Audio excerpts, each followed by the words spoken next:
Okay, welcome back everyone. Hope you all had a great lunch. So we're going to start our dialogue with Lobsang and the team. Before we start, let me, pass the mic to each of them to introduce themselves for those who hasn't introduced to the crowd before. Would that be okay? Yeah. All right. So, Lobsang, you want to introduce yourself again? Then you pass on. Um, my name is Lobsang. We am from a place called Jhamtse Gatsal, which is situated in the northeastern part of India. Easiest way to tell people is we're next to Bhutan and Tibet. Bhutan is 45 minutes walk from our community, and Tibet is an hour and a half drive. So it's a beautiful place. So these are wonderful team members from our community. Right. First and foremost, thank you for having us here. It's such a pleasure to be in your company. I'm Vasudha. I'm the managing director. I work with Genla. I've known him now for 25 years, and it's been an amazing journey to be on. For the last 15 years, I've been living at Jhamtse Gatsal and supporting the work. And thank you again. Thank you. Hello, good afternoon, everyone. Thank you so much for coming and watching our film and showing a lot of love. Means a lot. My name is Raju, and I've been this part of this family of Jhamtse Gatsal about like 15 years, and now I'm about to finish my college. So I'll be finishing my college this month. So it's been 4 years now that I've went to city. I've studied design.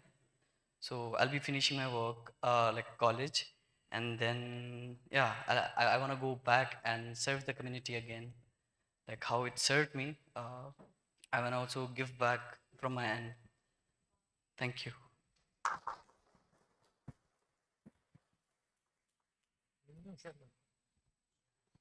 Yeah, oh, good. My name is Mark Foley. I'm from Boston. Like Vasudha, I met Genla 25 years ago. And believe it or not, what he shared earlier was a metaphor about being bald. Because when I first met him, he had hair. He was, and from the very first time I met him when he was teaching Tibetan Buddhism, he changed my life. Like it was an instant awakening.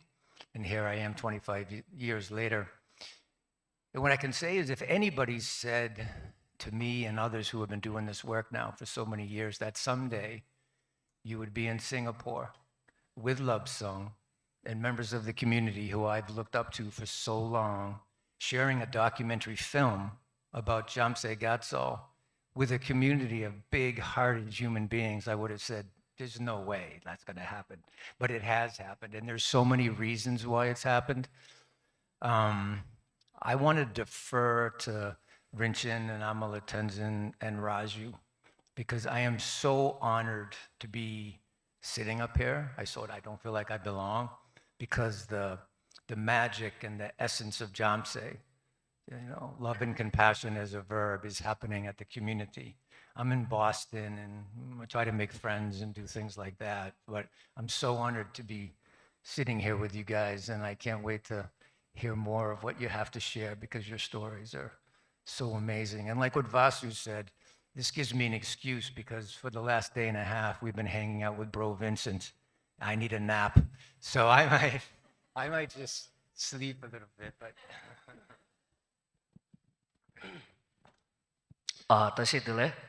My name is Rinchen, and I was one of the oldest kid in Jhamtse, and I joined Jhamtse, and Jhamtse accepted me when Jhamtse started. So I was the first kid who was accepted in Jhamtse, and till now I'm with the Jhamtse.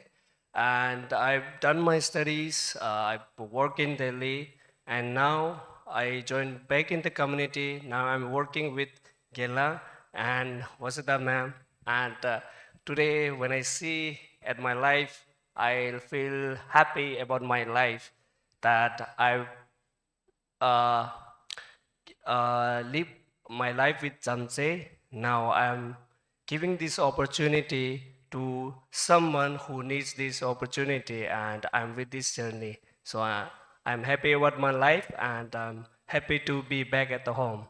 Thank you.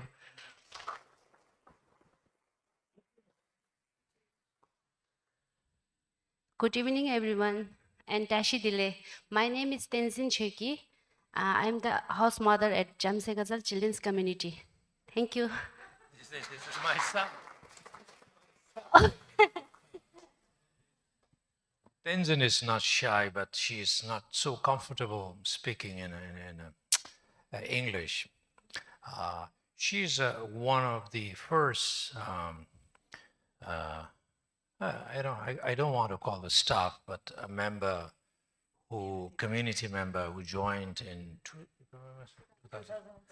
2006 when she was 19 years old. And she joined as a house mother. When she joined, we gave her, how many children are you? 28 children we hand over to her when she was 19 years old. So is there any mom who is complaining about having 2 kids? She has spent some time with her. She can give you workshop in 1 hour how to deal with 20 plus kids. And Rinchen is one of her child. From very little she is. And Raju is her, but Raju has his own amalas, but of course there are 4 amalas, house mothers are team. 4 mothers who can actually shape anybody. And is there any of you struggling about life that they can shape you? They shaped me also. You know, so often when I misbehave, they will make you. So she's one of our most amazing member. And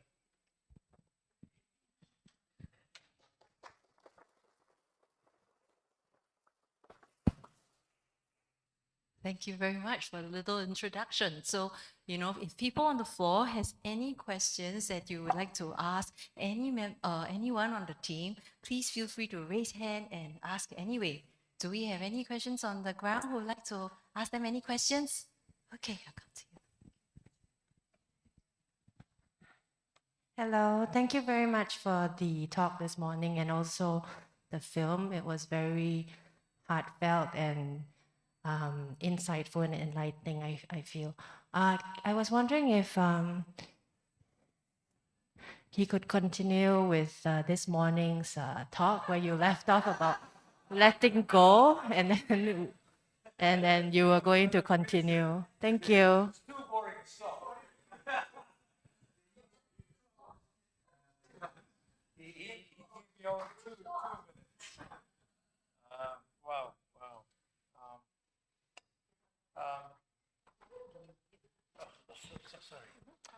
Oh, okay. Your lunch was not only good, it was so great. I'm ready to take a long nap. Okay. Yes, I think if you think it's a useful, let me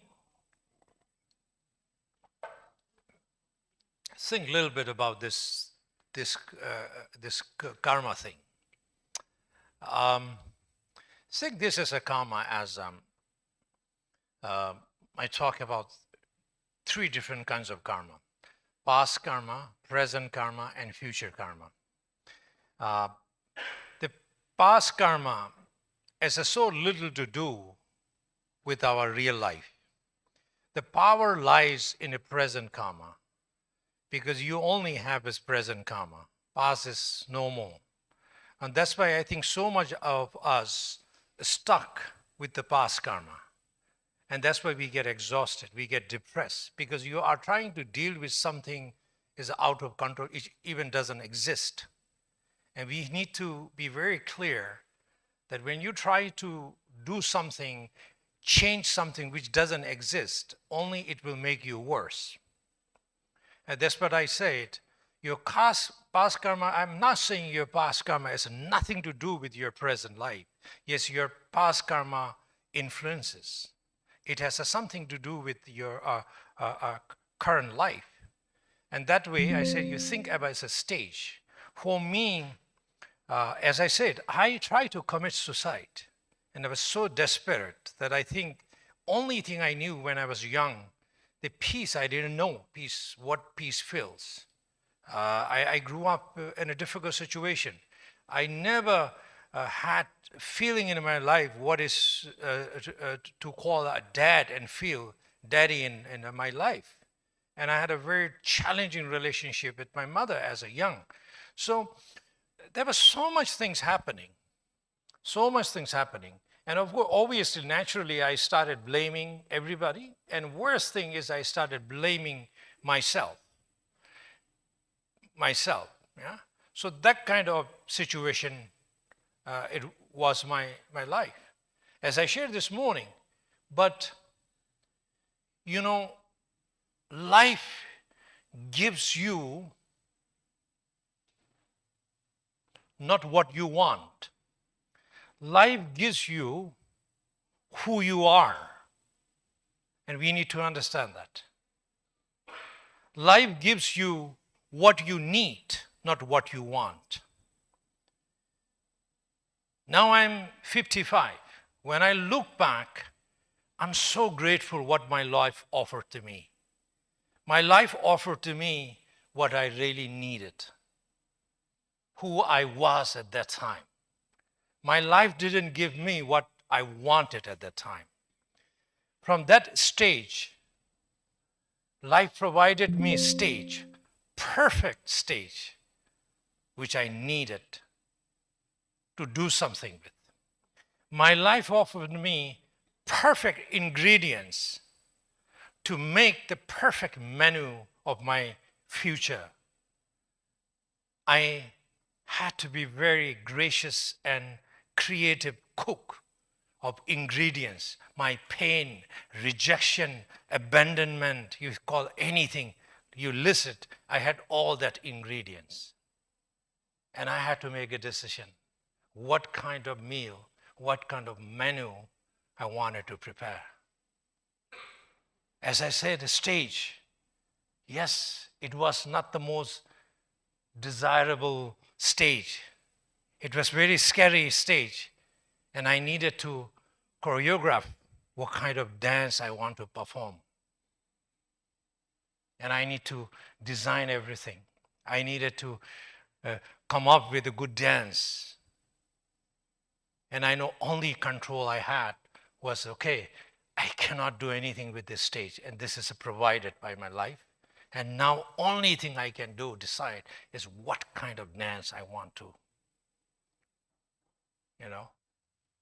So that's why the karma, loving your karma, means loving your action, choosing your action intentionally, choosing your thought, your thinking, what you say, what you do, what you feel, what you think. That is a power. That's called karma. You are and we are the architect of life we wish to live. We are not the prisoner of fixed future. We are the architect of our life.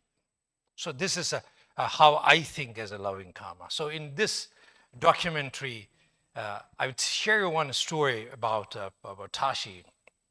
During the directors were in our community, they were making loving karma. It was one of our retreat that morning. I was doing a 3 days or I think week-long retreat. So I was getting ready for my retreat for the staff and older children and having my breakfast. I saw Tashi coming to my kitchen, small kitchen, and I could read her face, there's something going wrong. And she just crying, sobbing, and came. And she sat next to me, and I know something is wrong. I asked Tashi what's going on. And she started blaming to her house mother, Amala. I said, my Amala is not good. My Amala is not right, and blah, blah, blah. Everything, every kids do, yeah? I said, okay. And I said, what do you want me to do? And she said, I don't like Jhamtse Gatsal. I said, okay, so next. I said, I want to leave Jhamtse Gatsal. I said, okay, tell me a little more what you don't like of Jhamtse Gatsal. She listed, I don't like this, I don't like this. I said, solution, I want to leave now, Jhamtse Gatsal. I'm done with Jhamtse Gatsal. So I told her, that's okay. If you want to leave, that's okay. I said, but give me, today I'm busy. As you know, I've been doing this retreat for many days and I'm already 15 minutes late. I need to. I said, Tashi, I was very honest with her. I said, sometimes I don't like Jhamtse Gatsal either. I feel, why did I start it? You know? Sometimes I'm confused like you. I said, sometimes I don't like you either. But I said, yeah, if you know there is a better place than Jhamtse, I think I want to go with you also. I want to leave. You know? I said, so I have an assignment for you. Whole day. So actually, in fact, she was dealing with karma. When we have adults have a day-long retreat, and the older kids have to take the little ones. So that her challenge was, pain was triggered by karma. And then she is, you know, trying to blame somebody. And I said, okay, yeah, why don't you find a better place? I love to go to that place where there is no problem, you know, only joy and happiness. I said, that's your assignment, okay? I will free your responsibility of taking care of karma. I'll talk to your amala. Whole day, I want you to sit down and find a better place. No pain, no conflict, only joy and happiness. I said, I would love to join with you. Okay, so I said, that's okay. She said, okay. And please, during a dinner time, it's my meditation time, and please come and share with me. So I left, and you know what happens. So evening she came, her appearance was changed, and she was basically came there. I said, what do you want? She just, I'm sorry, Gela, I'm not leaving Jhamtse Gatsal. I said, okay. So I said, you couldn't find a better place? Why I'm sharing this? Karma. What's the karma? Why the karma has to do with this story? I'm losing my... I was thinking. Yeah. What was that? The trigger, yeah, trigger. Oh, I know. I think you guys are also tired now. I could see you. That's simply okay. You go. Whatever you want to say, that's it. We'll listen. Nobody is thinking now. That's a good stage to be right after me. Anyway, I think I will go back to where I started now. Okay. Now here's one important thing. Our life provides whatever it comes from life as. Yeah, this is a point again I wanted to make is when we understand the real power of karma, the present karma, it gives us courage to face undeniable challenge of the life with compassion and wisdom. When we do that, it creates opportunity to redefine our relationship with our past karma. Redefining that. You redefine your relationship with your pain. You redefine your relationship with any kind of challenges that you are facing in your life. That is the present karma. Yeah, it's a real karma. I say it's a real karma means if you want to do something, you can do only something with this real karma, the present karma, right now what you have. That's why the real power, this is real power. And that's why it's a real opportunity to change. You cannot do anything. So what you do right now matters. And this is a real change, real change. So this is some important, let me see, the point we need to understand. you know. So whatever happening in our life, the number one is a changing our relationship with the challenge. Number two is basically redirecting your karma force. Why I say redirecting, second, redirecting karma force. I was born in that situation. I was not responsible for my boldness. Maybe I ate something, I don't know. I'm not responsible for my past karma, the present Lobsang. You know? So I need to actually redefine my relationship with what life has provided me. And I need to, second stage is I need to redirect my karmic force. Because if I just try to figure out why this is happening to me, why this happened to me, why my mom is like this, why I cannot have a dad, why this person is so mean to me, you're putting all that energy again towards things really doesn't exist anymore. You cannot do anything. And that actually makes you very, very, very difficult. Not only difficult, but no matter how much you put there, there's nothing you can do. There's nothing you can do. So that is another thing, you know, how we redirect our karmic force, the future that we want to shape. That's why the loving karma is so important. Now you will say, okay, tell me how you do this. And there's a very simple meditation I will share with you, and then I will end here before you fall asleep. In a Tibetan, word for Dharma is a chui, is a verb, is not a noun. You know what really chui means? Transform, change. That's what Dharma means in Tibetan. Chui means change it, transform it. That's what Dharma means. Now the second question is how? You are Buddhist, you come to here, you listen, you meditate. If something is not changing in you, then that's not Dharma. Yeah? We can sit for whole life, but it doesn't mean it's a Dharma. Dharma means really bringing transformation in you, and your transformation, when you change, you are changing the entire world. You are changing the entire world in a sense. You will say the first transformation will experience by the closest person around you. They say, wow, look at, my wife is getting better. Go to Buddhist Fellowship, to access, I can have more peace. Oh, my husband, you should go to, is there any everyday program to the Buddhist Fellowship? You're getting better and better. But sometimes we Buddhists go more to the temples and we get more nasty and nasty. I said, what you guys are learning there? I have some experience like this. So the chi means transform. Transform, change it. Now the question is how? How do I change? Now the how, when we say how, change, I understand Dharma means change, transform. How do I change? Then the role of karma comes. Change by your karma. It means change by your action. Okay, change by my action. So what are the action? So we divide action into three: body, speech, and mind. Yeah, body, speech, and mind.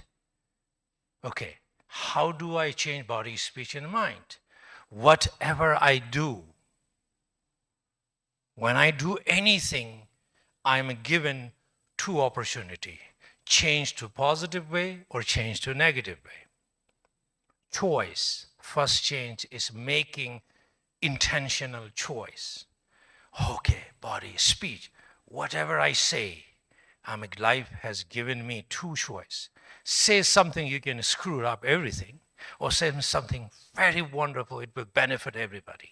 So again, second, whatever I do, I'm given two choices. Now the changing through speech means choosing my karma intentionally. We have a freedom. That's a wonderful about Buddha. We give a freedom. You want to suffer, you go and suffer. You want to have happy, you're happy. We are a very democratic religion, you know. You have all right to make pain, any pain you want to have. You go ahead. Karma is with you. And that's amazing about Buddhism. Nobody is punishing you. God is not doing anything. It's you enjoy, you make a choice, and you make a decision. I love this freedom. And sometimes it's fun to screw up also, So don't take it seriously. Don't become too serious that life becomes so boring. Sometimes you should have some fun, screw things up, say things. Sorry, Buddha, maybe I'm becoming too excited, but don't take life seriously. Enjoy, huh? Don't take, we Buddhists have to be very serious. That's not fun. We should have a fun. But the beauty is a choice, the freedom. The freedom comes with the responsibility. And it is okay sometimes we don't take responsibility. Little bad karma. We have time, many lifetimes. Another thing is Buddha gave us infinite time. It's so many lifetimes. And many lifetimes, don't rush out. It seems like Singaporeans are very serious sometimes. You want to get done everything. Come on. You have to leave something for next life. Otherwise, your next life will be very boring. Nobody wants to spend time with you.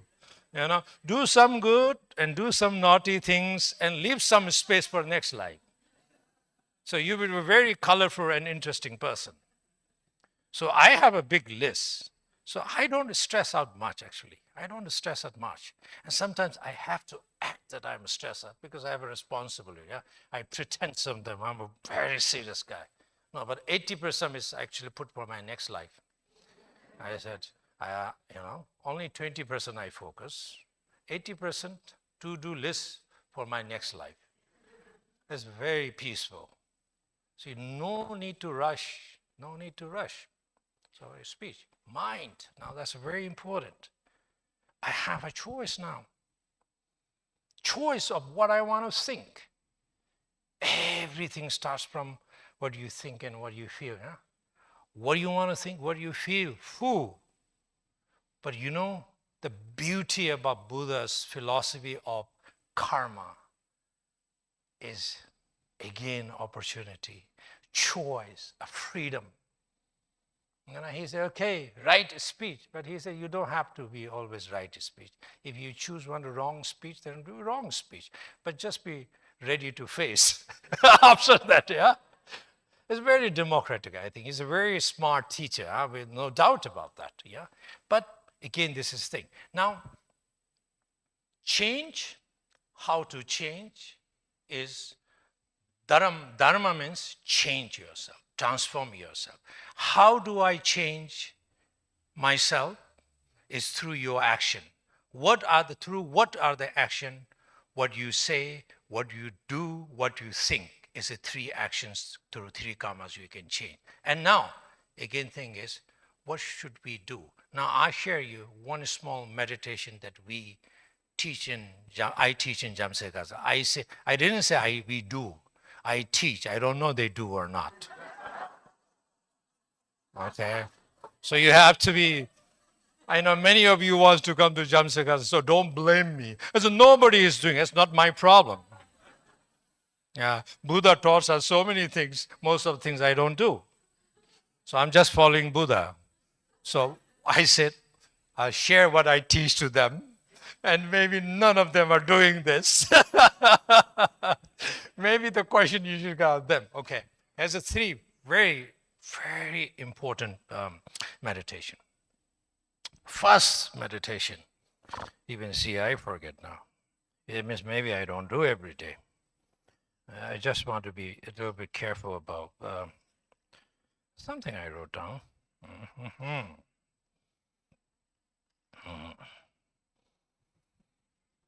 Choice, again, I'll talk.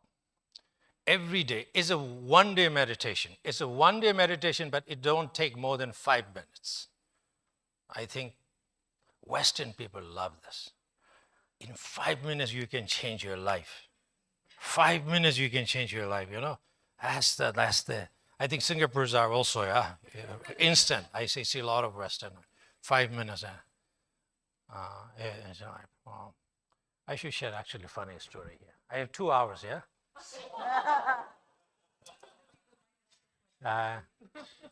No, at the end of the you will have no question. I said, okay, now let's go. Let's go.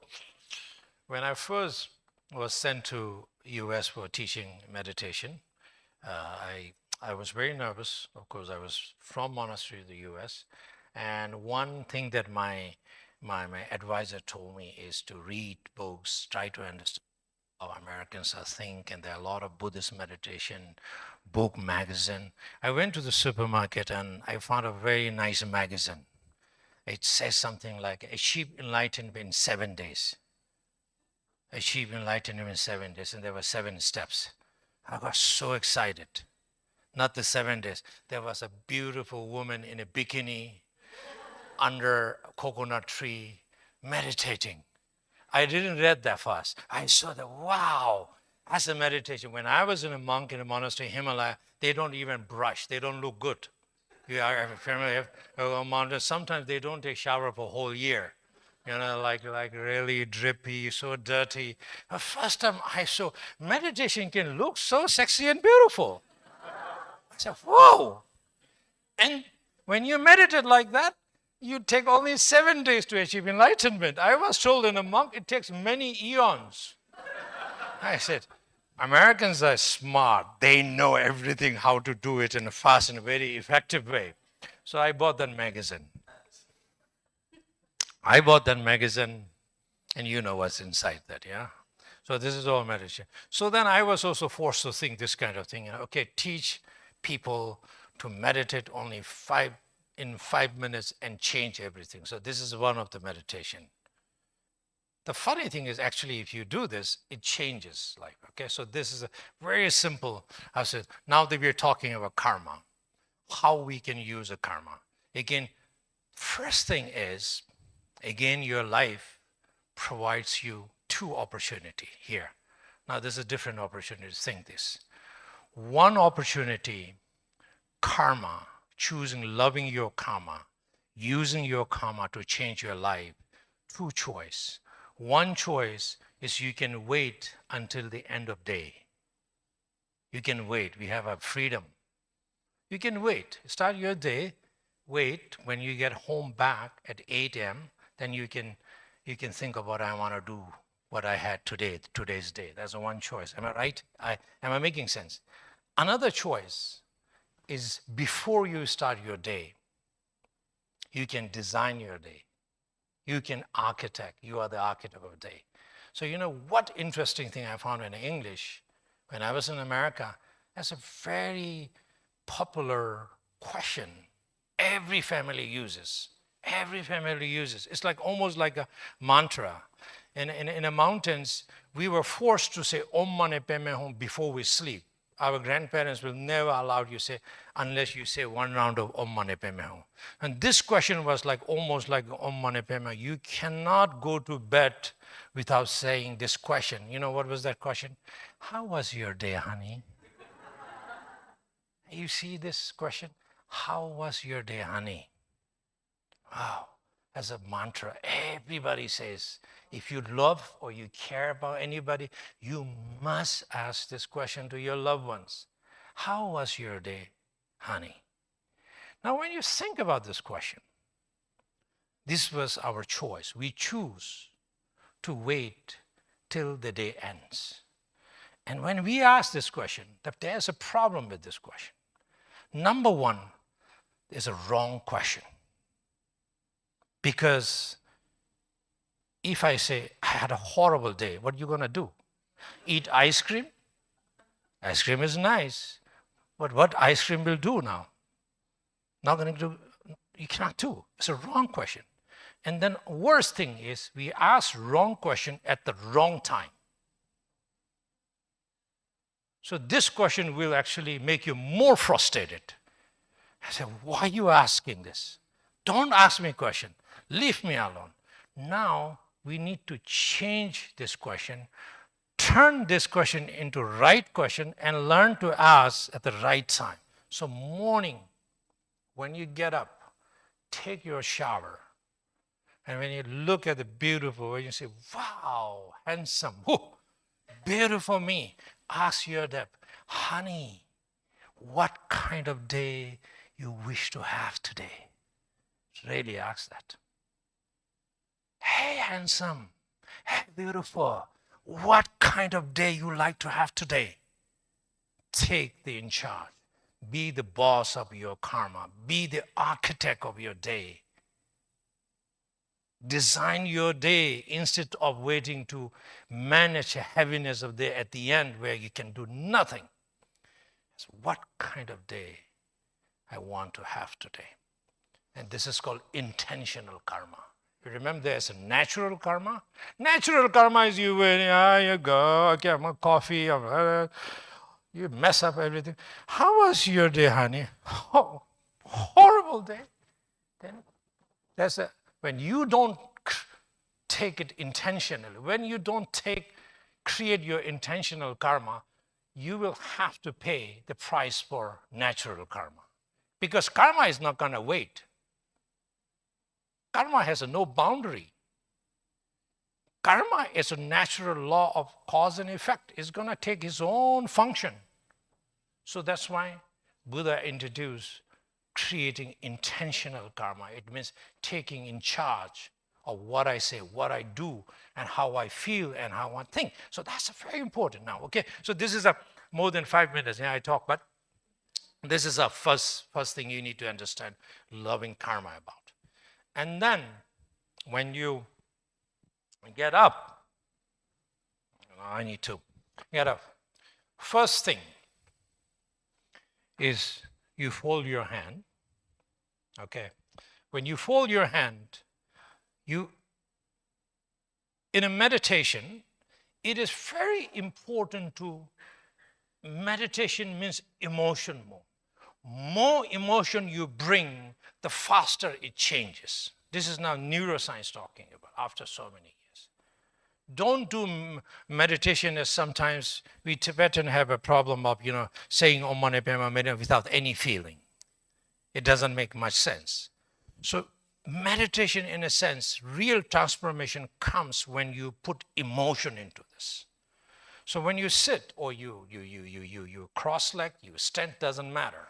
So when you lift your right hand, just imagine your right hand represents compassion. It is a compassion. Right hand is a compassion. Then you lift your left hand, represents wisdom. When you put together both and make namaste mudra or this gesture, you are bringing both compassion and wisdom together. And then what you have to do is just don't make a flat namaste. Put your both thumb inside and make the shape of lotus. Yeah? Make a shape of lotus. You know, that's fine, thank you. You see, you have a beautiful lotus here. I didn't see here today. You see, it has to be shape of a lotus, okay? Make a lotus shape. So what you're doing, and then you place on your heart. You know what's happening. You have to feel it. I say you have to feel it, okay? You have to feel it. You have to feel it. When you put your lotus, which is, combination of aspect of compassion and wisdom, you place in your chest, you're saying, today, whatever I say, whatever I do, whatever I think and feel is going to be nourished by compassion, it will be guided by wisdom. What you're now intentionally building is I want to live, if I want to be happy life, my actions, my life has to be nurtured by compassion and guided by wisdom. When you make the lotus shape and place on your heart, now you are igniting your heart.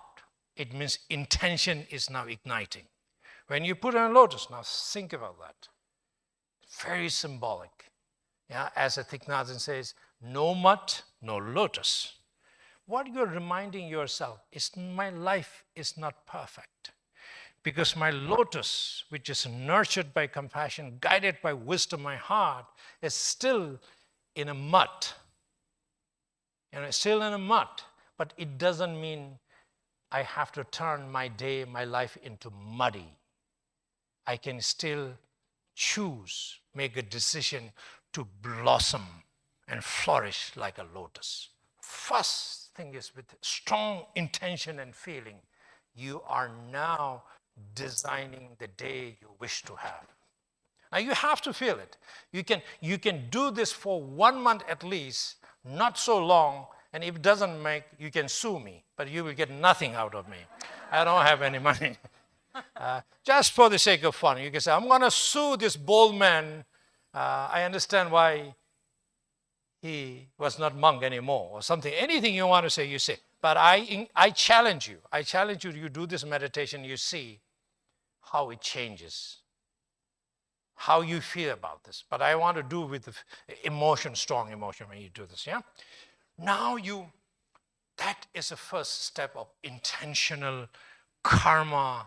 You're saying dharma for me is to change myself, change my life, build my life, design my life where I wish. And with this intention, now I actually start nourishing, opening my lotus and flourishing my lotus from the chest, intention. Now the first thing, from here, you go to the forehead. You go there. Now this is, when you put your hand on your forehead, if you have a lot of hair, you might feel less, but I have an advantage, I could feel everything. When you feel the touch here, you could feel it. Okay, you touch, wow, warm, cold, whatever, you feel it. That is reminder that you are alive. Whew. I can feel it in my body. I can feel it. So gratitude. I am so lucky I am alive today. Many people, maybe thousands and thousands of people, they were with me yesterday morning at this time, 5 a.m. Many of them are not with me today. They're gone. You ever think of that? It's so important to think that way. Feel it, okay? I am lucky I can feel my body. I am lucky I can feel my body. And this body has a power, real power to destroy my life or build my life. Whatever choice I make, so I will make a choice of this. So my first intentional karma practice is, whatever I do today, physically, my intention is do something positive and beneficial for myself and others. It's the first intentional karma practice. I say, oh, this is a little too much for me, to doing something wonderful for myself and others. It's okay. You still have a choice. Oh, I don't think I can do this. It's okay. You have second choice. I might not be able to do something very beneficial and useful for myself and others. I cannot do this. Okay. But what I can do now? Whatever I do, I love this body. This is so amazing. I can dance, I can do so many things. I can smile. Even I cannot do this to love my body, to love all the karmic forces I create through this beautiful body. I will make one commitment. Whatever I do through physically, at least I will not harm myself and I will not harm physically anybody. That commitment is important. That is the first that's your first karma. You see, this is when changing through karma, this is what you are clear about what you want to do. Now, second thing, you go. Then you bring this to your speech. When you actually, on throat chakra, when you place your hand, wow, this is powerful. This is powerful. I can say something, I can make 100 people happy. I can say one thing and I can make 1 million people unhappy. You see the power of your current, real, present speech. If you love this, how could you misuse it? How could you abuse this? So whatever I say today, I am going to say something so wonderful, beneficial, and beautiful to myself and other people, which will inspire. That is intentional karma again. yeah, it's too much, too much for me to do all this thing. But at least to honor, to appreciate the preciousness of this voice. So many people yesterday have voice. Today they lost. They are buried underground. They don't have voice.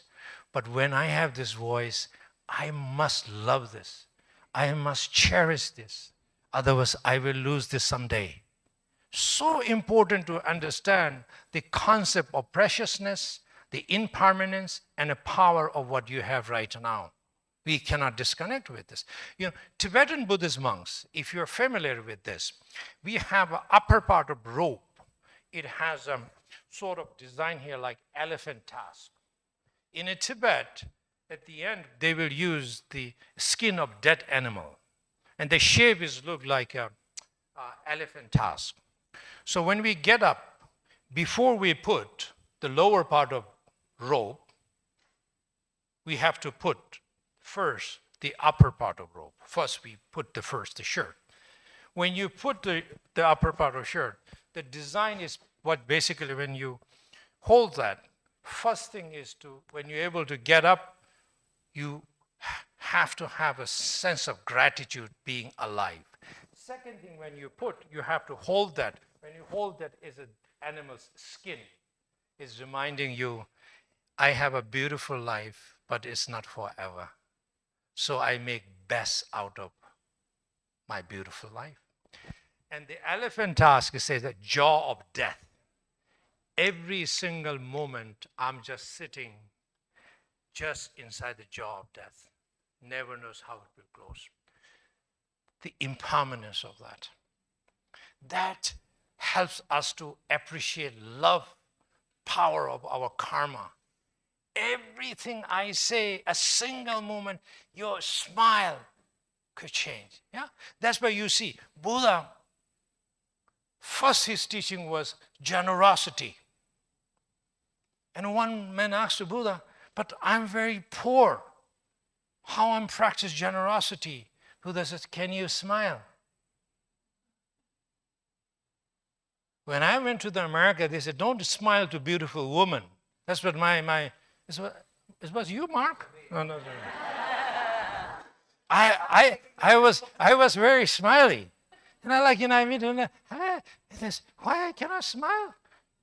She will think you like her. I say, it's okay. Yeah? So what's wrong if she thinks I like her? But it was inappropriate, so you have to be very serious. So I have a very problem when in a hotel, sometimes I go to in a lift, more beautiful women I try to. That's why I'm still single, I think. So first is a smile, generosity was a smile. So now think about that. Generosity, what that means. How generosity changes me. Yeah, if I give $10 to you, of course it will change your life. Don't take it personally. Give it to somebody, change my life. But Buddha's teaching was always intended to change the practitioner, not the other side. Now we confuse with this. Every time when you practice generosity, you are supposed to lose the part of you. You are supposed to lose part of your ego. You are not supposed to add up, build more ego. Think of it that way. When you smile somebody, what do you lose? You lose arrogance. You lose jealousy. You respect, you love. When you love, you lose anger, hate. So always remember when you practice what I am letting go, what I am losing today. But today, in a modern world, everything we give, we want to make our ego bigger and bigger and bigger. Yeah? I don't know why I say this now. I think I got distracted. Three. So you go heart, mind, and body. And that is the first the meditation I teach, Change your question, choice your day. You want to wait at the end of the day, or you want to start from the day before day begins. So do not use the question, how was your day, honey? Don't ask that wrong question at the wrong time. Ask the right question at the right time. morning you get up, look at the mirror, wow, handsome guy, I know you can do it. What kind of day would you like to have today? You decide it and you live that and see it gets better and better and better. Okay? This is a karma. Now, I said one meditation. I think I have to do the second part, otherwise it will not make sense. So another meditation I teach, Jhamtse Gatsal. I make to mention, I teach. I don't know they do or not, okay? I teach. That is a very important. But it doesn't mean we will succeed every day. No, sometimes we don't succeed. So what I do, we go at work, first thing we get up, we clean ourselves, we want to look the best we can, we make hair and everything like, oh wow, whatever you have expensive thing we put. Wonderful thing, I love that, you can do this. And we present ourselves to the world the most best version of ourselves.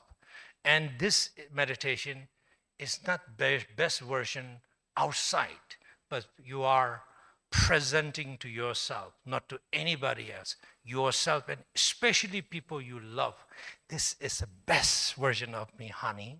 Your wife will love it, your husband will love it, your boyfriend or girlfriend will say, wow, how did you change this? I never get to see best version of yourself. Physically, yes, but mentally, no, we don't get it. So please do it for yourself and your loved ones. The first meditation, bring your best version and let them enjoy when you have a life together, because we never know how long it will last. And we always have a choice. Want to put the present, the best version or the worst version. That's why the karma means. Karma means change. Change by your action, way you think, what you say and what you do. Now, yeah, someday we do good, someday we do bad. But at the end of the day, just don't go say, I have a horrible day. Let's put drink or music or like YouTube.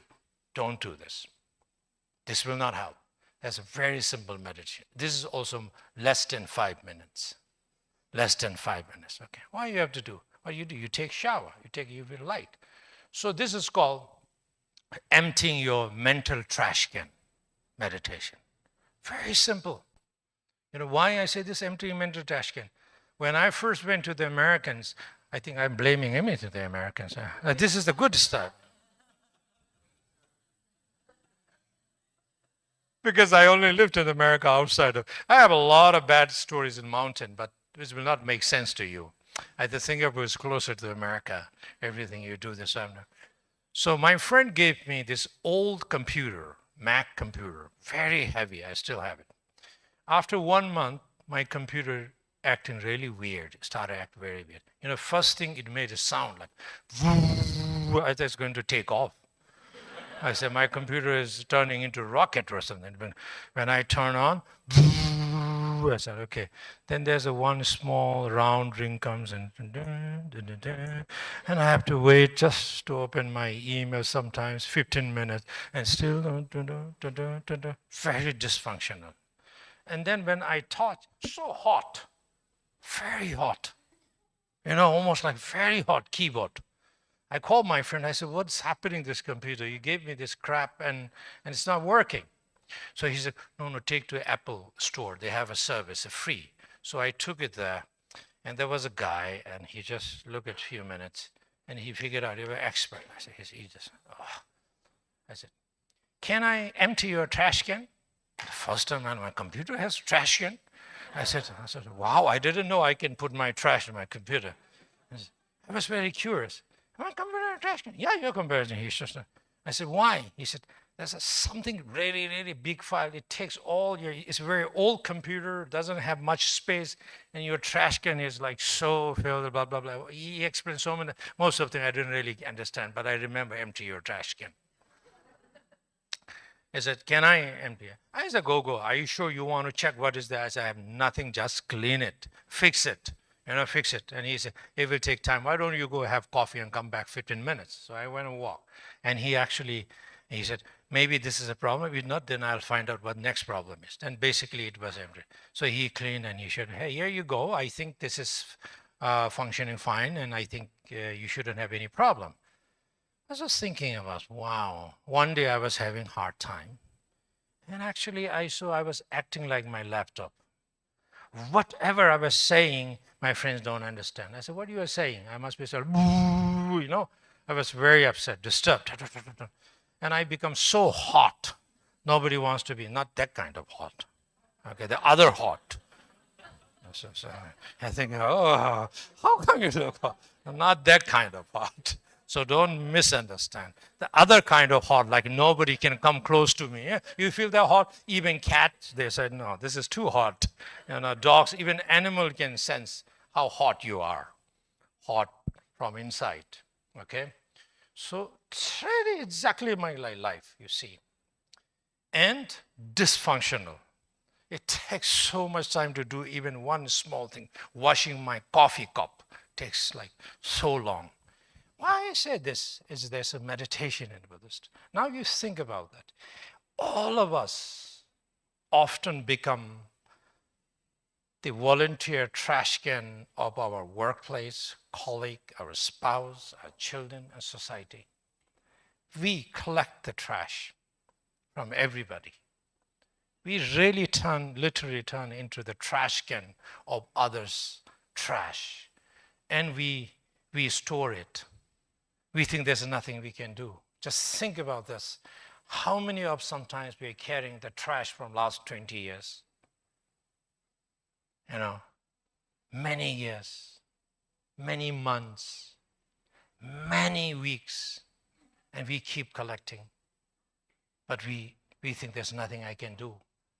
The more you collect, it becomes more like my laptop. And it's a very, very painful, it's very, very painful to do. So at the end of the meditation, I teach in Jhamtse Gatsal is, again, take 5 minutes. You take a shower. Okay, don't go to bed. Sit there, or even you lie down, it's okay. You don't have to sit cross-legged. Do you have to be serious? You sit on your couch, whatever position you like, with your cat, with your dog. It's okay. It's a mental trash and cleaning. And just briefly start from the question you ask, what kind of day I would like to have. You set the intention.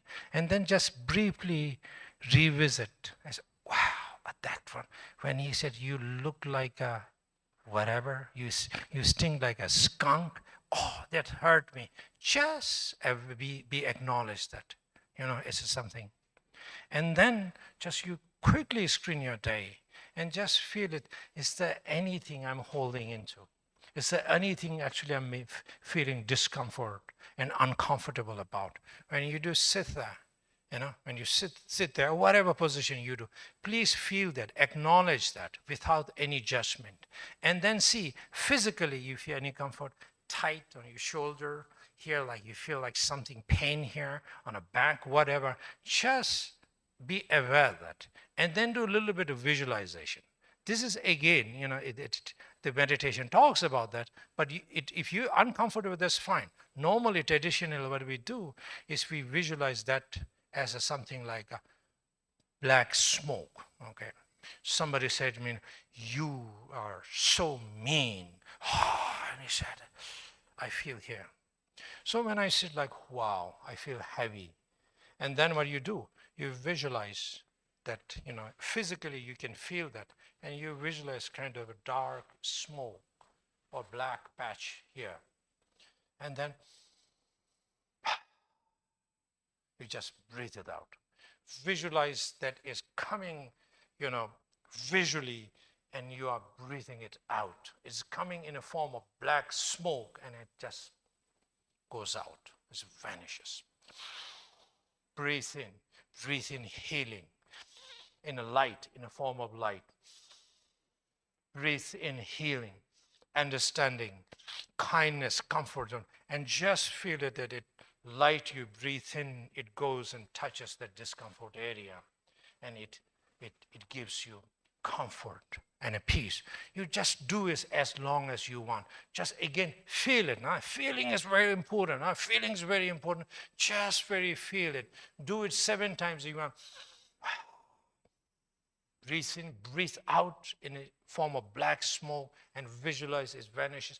Breathe in a form of light and healing, of love, comfort, and it touches and it goes to all your body and feeling right. So this is something you breathe out, okay? I make it very short, okay? So it's a sort of more things to have to talk. But this too meditation, when I talk about taking in charge of your karma and believing that I am the boss of my life, I am the architect of my life, without clamping, it's okay. My stage is not perfect, but I still have a power to choreograph. Dance, I am the dancer. I'm gonna decide what kind of dance I wanna do on this stage. Yes, my ingredients are the not most desirable and beautiful, wonderful ingredients, but at least I am the cook and I will make the decision of menu of my life. So I'm gonna be very happy and joyful cook, and I'm gonna cook best out of what life has provided me. So this is some kind of, you ask very simple questions, so I have a very simple answer.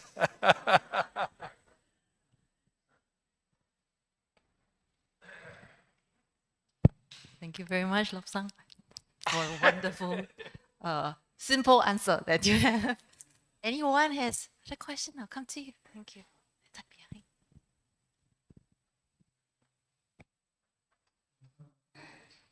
Thank you for a very interesting, insightful talk this morning. This morning you mentioned that for let go.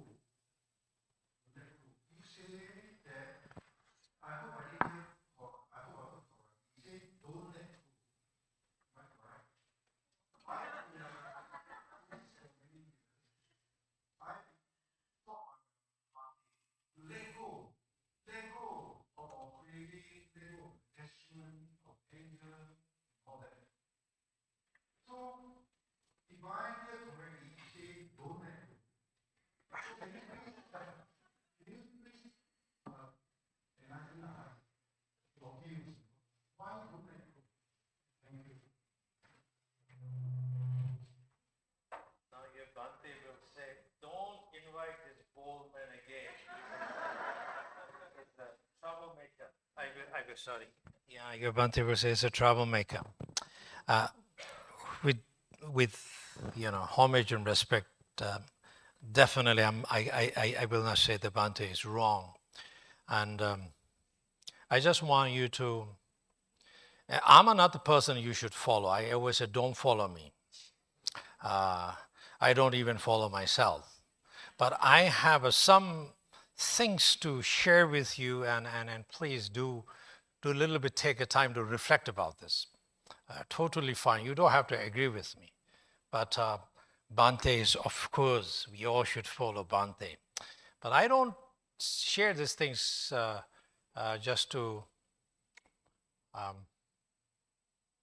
anyway, I thank you for asking that question. I love that, when people ask that. I said this morning, letting go is also sometimes, letting go means it is a practice of passive resistance. So I give specific examples. Am I making sense? Am I making sense? I don't know it's right or wrong. I wouldn't say don't let go or let go. I'm just simply sharing with you so we all can reflect on this. Reflect on this, So I try to find a path between resistance and letting go. Because this is life. And of course, letting go means that there might have many way of explaining what actually letting go means. Anybody else has a thought on this letting go? I would love to hear. I mean, maybe this is the first time you heard about, I don't encourage people to let go. I don't say, don't let go. I say, I encourage you not to practice let go.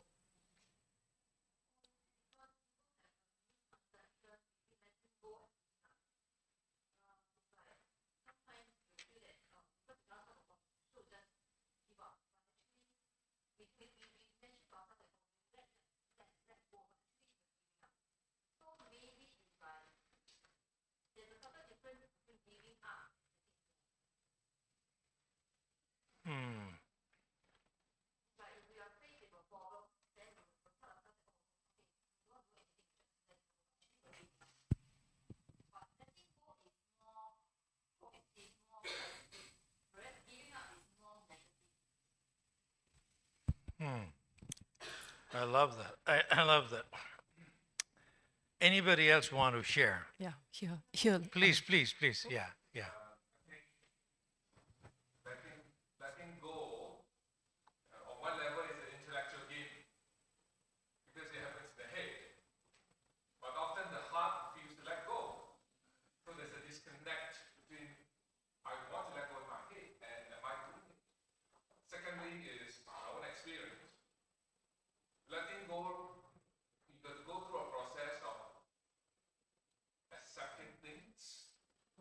And when you're able to let go, and when you encounter the same situation, there's no need for for things to be different. Lastly is, when you let go, we don't put layers of stories on top of it. And that is the process of letting go. It's my own experience. Yeah, yeah. Definitely, yes. Please, Sorry, please. I was just going to say that I understood it as instead of letting you were trying to find between letting go and resistance and letting be, just to let be. So meaning to accept things as they are, like what Brother Daniel was saying. So the phrase that letting go in the way that you described is the passive resistance is just giving up and being fatalistic. It's different from letting be. Yeah, accepting that this is how it is. Beautiful. Beautiful. Thank you for contributing to this. And our brother has asked a really good question. And the answer is, I don't know. I'm just sharing my confusion with you. I love it. I like to confuse people because I'm really confused. It's fun. Enjoy being confused. We are starting new school design, which is based on Buddhist philosophy. And one of my architects asked me, what is the whole purpose of this new learning design? I said, the whole purpose of this learning design is I want to produce a lot of doubters. I said, I want to produce a lot of confused students. And he paused and he said, let me think. I don't know what he was thinking. He never said anything after that. The doubt and confusion is powerful. It's important to actually be in that space. Problem today in the world is everybody thinks knows everything. Doubter. So I am genuinely confused, sir. So I being honest with you. But let me add a little more to all the people who contributed. Lovely, actually. See, this is how I actually create my next course. When I don't know, you guys know what you're giving me. So I'm creating my next talk in Bangalore. So I'm already getting my notes inside me. Okay, that was good. I'm going to use that. So this is how I do. And let me say this. As I said, this intentional karma here means creating space between resistance and let go. If you don't jump into so fast, when something happens, your reaction would be let go or resist. Or there is a middle path. The middle path is, can I just observe, not jumping into this two option. Create a space between resistance and letting go. And that space is giving you opportunity to create now the intentional response. Am I making sense? So, when my teacher, my young monk, he says, your pain is your resources. He didn't say, let go your pain. He didn't say, resist. He said, your pain is your resources. You're so lucky. You have so much of resources. Why Buddha has taught the first noble truth, the truth of suffering. He was not, in Hindi, we say, you know, it's not, he was not trying to put salt and chili pepper on your wound. When he teaches, that's why maybe one reason most of people don't follow Buddhism. Because I'm already suffering, why I want to learn about suffering? When Buddha's intention of teaching about the truth of suffering was he is intentionally doing this, so he is creating a space. He is holding space for us to prepare our response, is free from both extreme of letting go and resisting. So we have, no matter how difficult my life is, I still have the third option, how I want to respond to this. So my teacher encouraged me to sit with the pain, to sit with the pain, to feel the pain without reacting to it, without even trying to understand. Don't try to understand. It's not game of intellectual. It's not game of mind. Your job is to, can you sit with this and feel it? When you feel it, when you sit with this, when you are not reacting of letting go and resisting, what happens is that you understand the pain, pain leaves. Your job is not to resist or let go your pain. Your job is to understand what message this pain is trying to give me. Moment when you decode the message of your pain, pain disappears. That's why one of the most loveliest thing about suffering is suffering always comes with a solution. If you resist, you're resisting the solution. If you let go, you cannot partially let go. You're letting go a solution. Am I making sense? Are you confused? Then I'm not doing my job. I'm not doing my job. You know? So important, so important, I think. Yeah, so important to get confused, yeah? I can see I get him. What I was trying to say that. Yeah, I was trying to say that actually.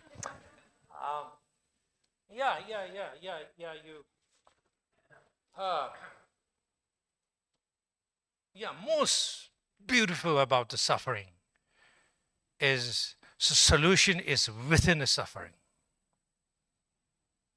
That's beautiful about the meditation on suffering. Thank you, sir. I don't know, but this is a wonderful question. I'm going to write down and bring with me. Okay.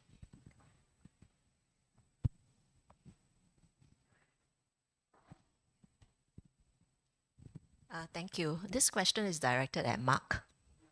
Yeah. Mark, your journey with this team for the last 25 years.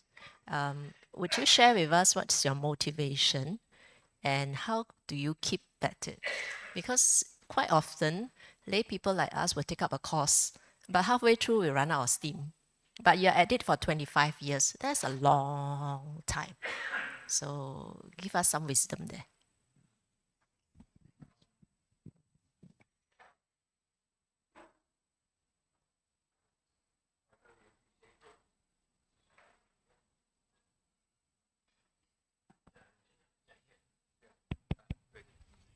Carol, thank you so much, for the question. And it was a pleasure talking to you at lunch. For me, it's an easy answer because being a part of Jhamtse, having met Genla, and with so many dear friends supporting the community for so long, it's an inner journey. Jhamtse has always been an opportunity to, as Genla has talked about today twice, this morning and this afternoon, is to learn about myself and transform myself. And actually, Amala Tenzin and I have been thinking a lot about the 3 words we've seen on many of the Buddhist Fellowship shirts: learn, practice, and serve. And so I don't believe that what I do is work. It's not a job, and it's been an opportunity. I tell many people I'm blessed, and I feel like the luckiest human being in the world to have an opportunity to be a part of something where the real work is inside of me. I still have a long way to go there because I know when your inner work manifests in your outer work, that's when the magic happens. And I seem to have reached a point now over the last couple of years where so many amazing things have happened. I think that have led us to be here. For example, last year when we were here in September, it was the very first time Loving Kamma was seen anywhere in the world. Happened in Singapore.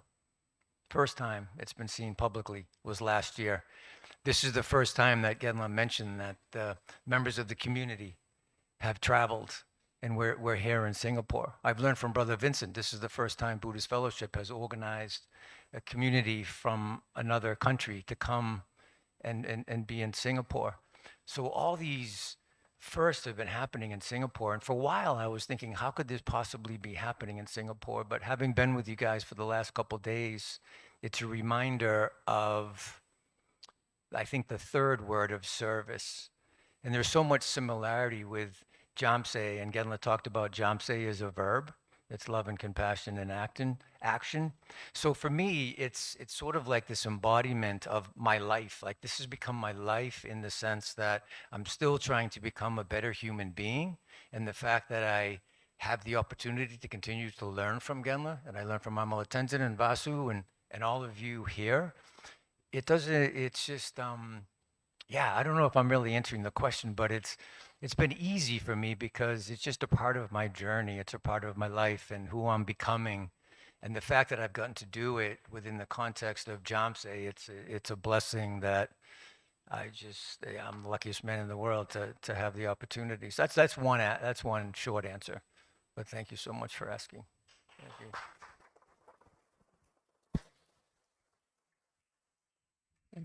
Any other questions?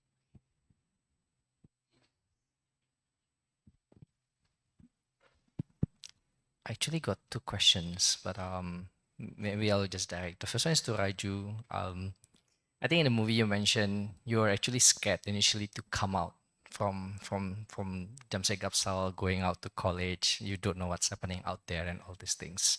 So now that you have been out there, you have kind of like studied. How do you actually overcome that fear, and how do you actually kind of like get yourself motivated to continue to study, to pursue your dream at there? Thank you for the question. I think I was also talking to one of the lady around lunch. She also asked me a similar question. So, like, I just want to take this moment and take all of you a bit back, like in my life. So before coming to Jhamtse Gatsal, as all of you know, we come from like this beautiful mountain, beautiful place, but my life never started that way. It was never beautiful to start, it started with a lot of pain, a lot of sorrow. And so like after losing both of my parents at a very young age, seeing my mother died in front of me was not an easy thing because I was very young, and I could really understand what was happening with me. And then one of the grandmas, she adopted me there. And if you see, like I look very different than them because we come from different culture. My parents, they were from North India. They were not from Northeast. So regardless of, I look so different. I come from very different culture. She adopted me as her grandson, right? And then she told me that, so I went to school, I came back, and then my grandma, she told me that you are going to this community in Lumla with this guy coming. I was like, okay, fine. And to be really honest, I didn't feel anything at all because a lot of things had happened with me, and like I had already gone through a lot of emotions, a lot of things which were not easy. So for me, going to this new place was just like a normal thing. I was like, I'll just go there, start my life, and let's see what happens, because the worst has already, it's already done. There that. So then I went there, and I met my ama. And to tell you that I lost one mother, but I have four mothers now, which I think I'm very lucky, you know. And and with that, I made a lot of siblings. Like if you see Rinchin, he is my elder brother, right? He would always guide me whenever I was in need. We would have, yeah, yeah. Yeah, and we would have like fun together as well. Since we are here, we also do like a lot of fun stuff as well. But during my schooling, I received a lot of love. I received a lot of love from family.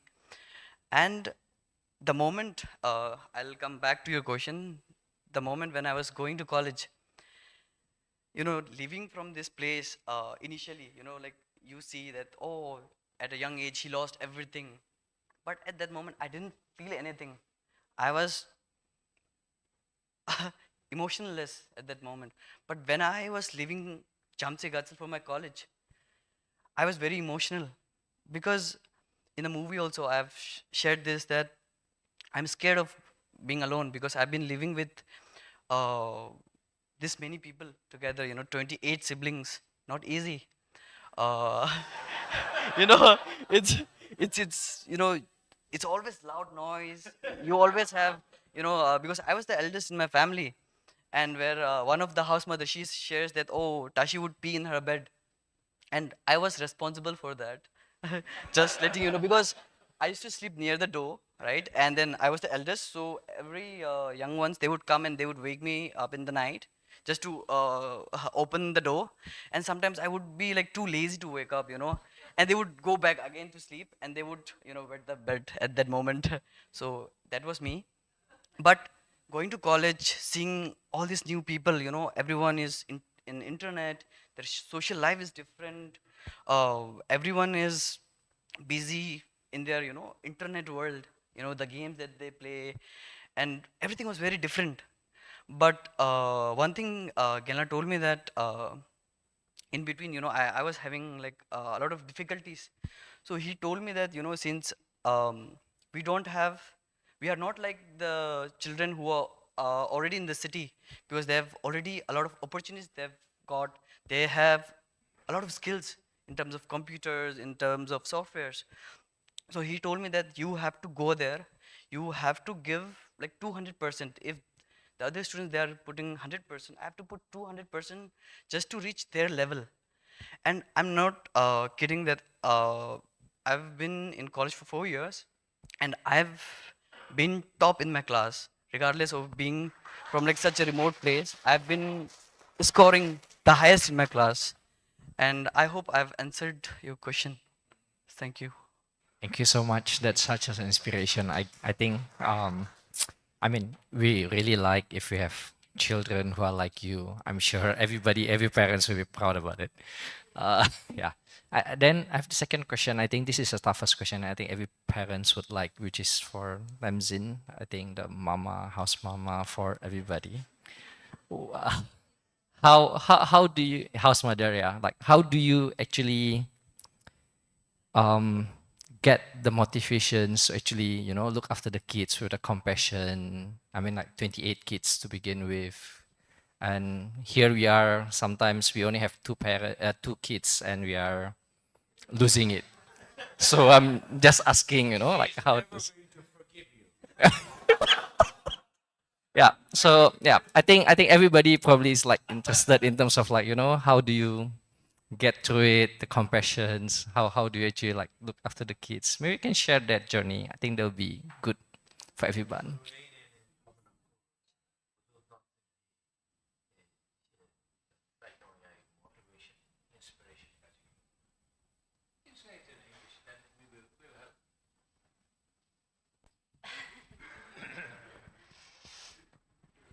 Sorry.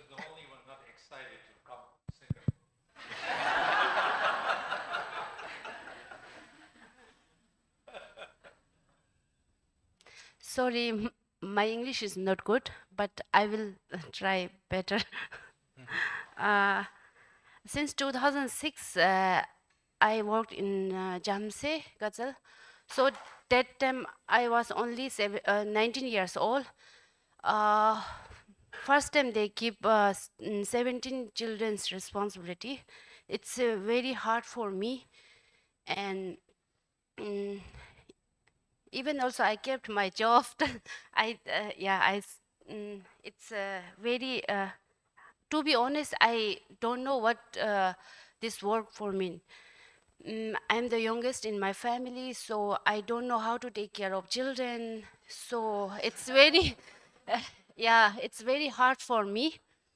And after Genla, some teachings, workshop, how to take care of children, and Genla's always teaching us if any small thing you can do, and you can do for your heart, right?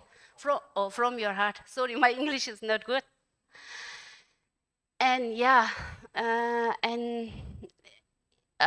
if you doing something small tasks, and if you're feeling better after doing, if you're feeling better, and then you are the right way, he said. And after 2 or 3 years, I will taking care of children, and it's trust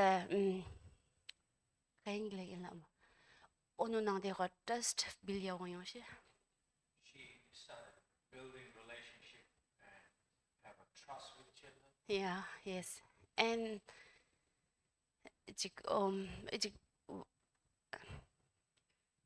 I have wrote something.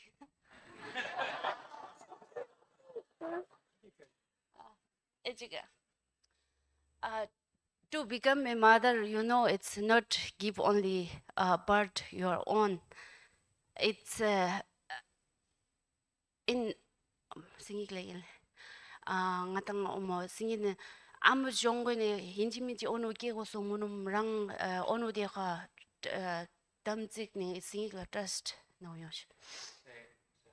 It changed the definition of mother for her. So becoming mother is not giving a birth of someone, but it is actually about relationship. So that change. Yeah. You don't have to give a birth of children. You have trusted, loving relationship with children. That is more important. To become a mother is not easy for me. Sometimes kids are also crying, and I also crying with them.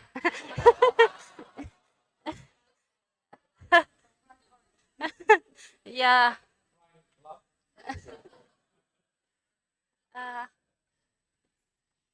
Main thing is, it's to become a mother. It's a very patience, and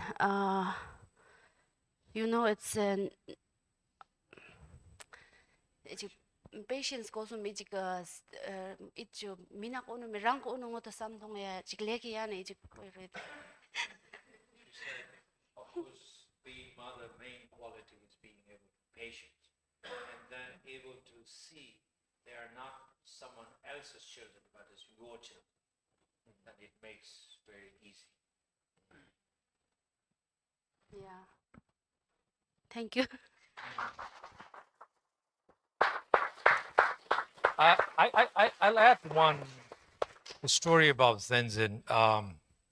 Of course, like many children, Rinchin and Raju, she was actually faced by one of very unique challenges.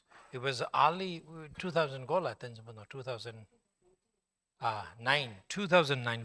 When we started? 2006. See, I need women in my life. You see that? 2006. 2006. 2006 we started. So 2006 we started, and so 2009 it was one of the biggest funny thing in Jhamtse Gatsal was nobody will take a break. So I was always this burnout thing. So I'm totally against the concept of compassion fatigue. I call it a greed fatigue. It's not compassion fatigue. Okay, so when like early stage of Jhamtse Gatsal, we were so much of work because as Tenzin says, I never know. I'm a youngest. I don't know. I never raised a child. And I look at them and say, "Yeah, I'm a monk. I don't know how to raise children." So a bunch of idiots basically trying to create something new was you have to be stupid and crazy. You don't have these two mindset. You cannot start this. I look at them, they said, they put their hands up. We don't know. I never dealt with the children. I said, I was a monk. How would I know? I don't know. Then why did we start this? You know, and then 2009 in Ore.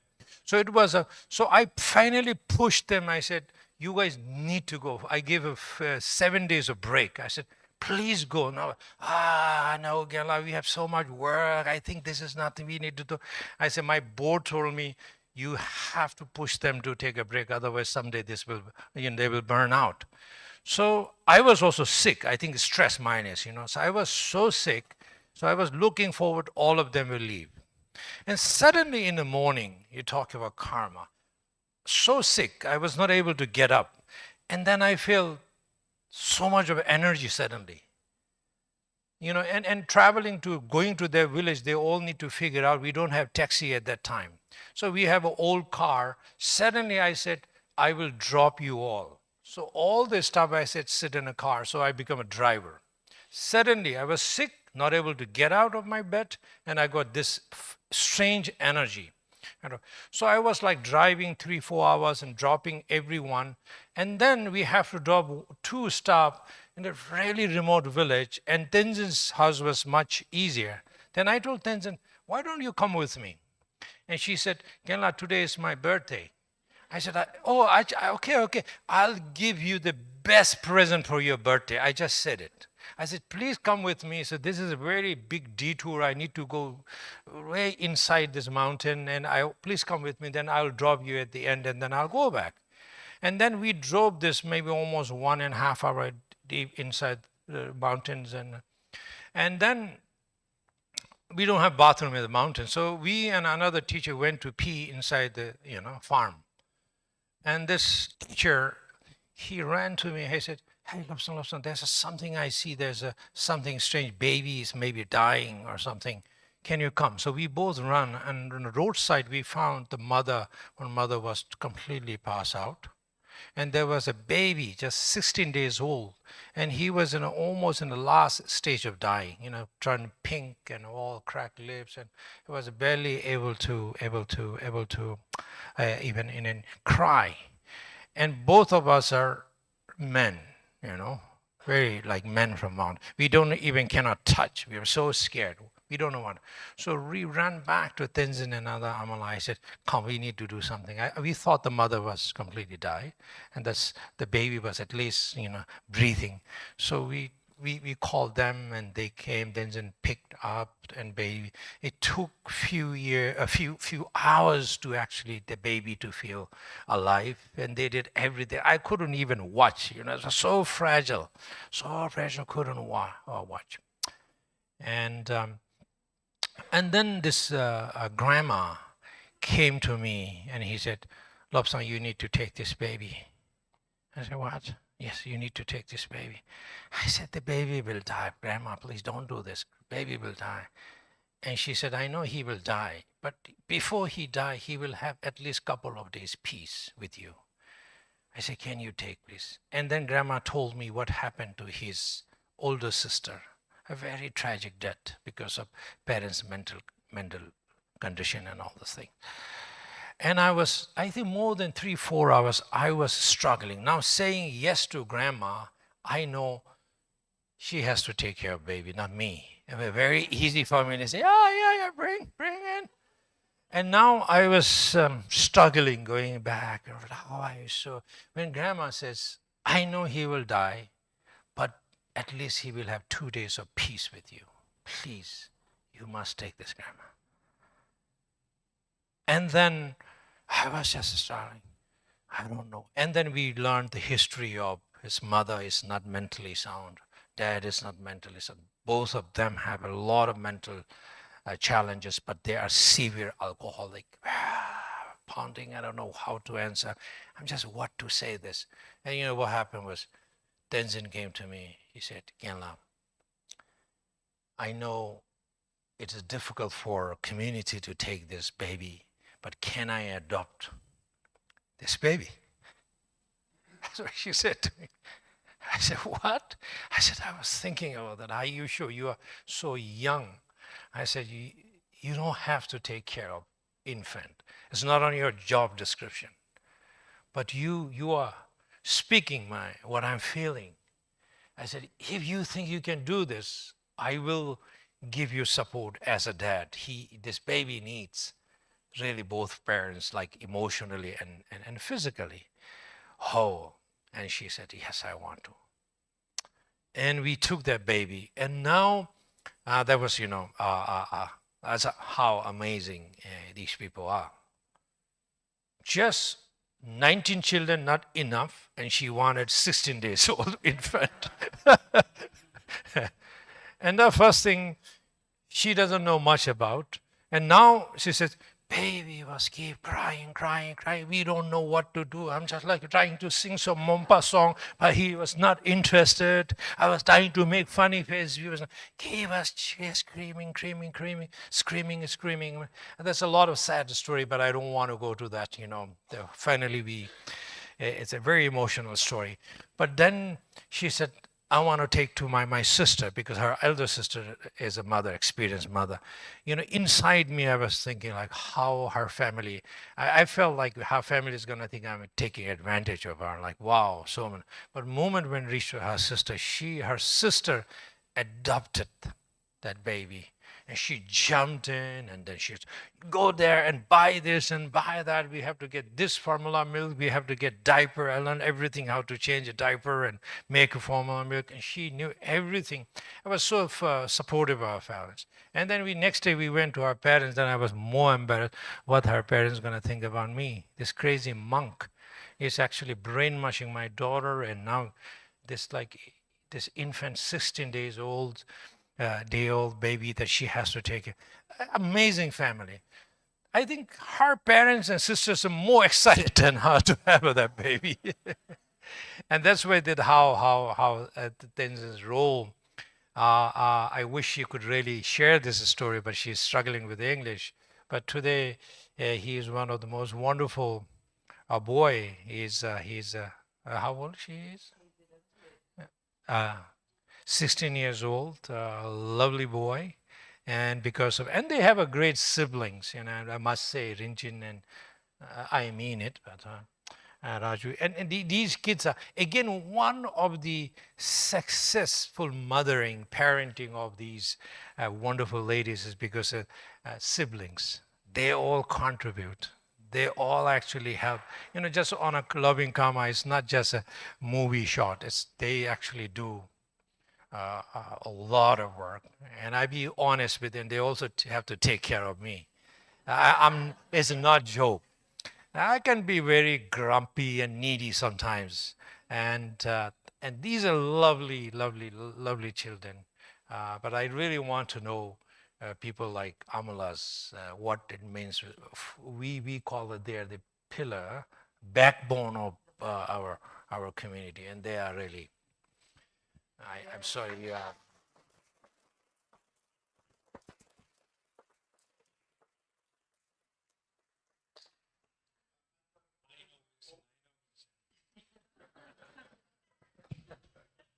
Yeah. Yes, I've got a question on my phone. Probably is a simple one, not so confusing. All right. So probably best directed at Sister Vasu. I think so. Right. They say it's a simple question, a very simple question. What is the estimated cost to keep a child at Jhamtse Gatsal for a year? Oh, Yeah. okay. Oh, it's priceless.